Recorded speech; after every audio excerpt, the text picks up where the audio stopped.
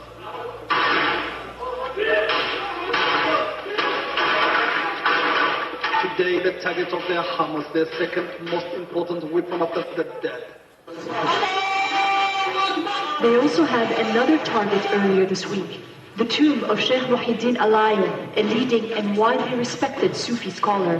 His grave became the latest sign.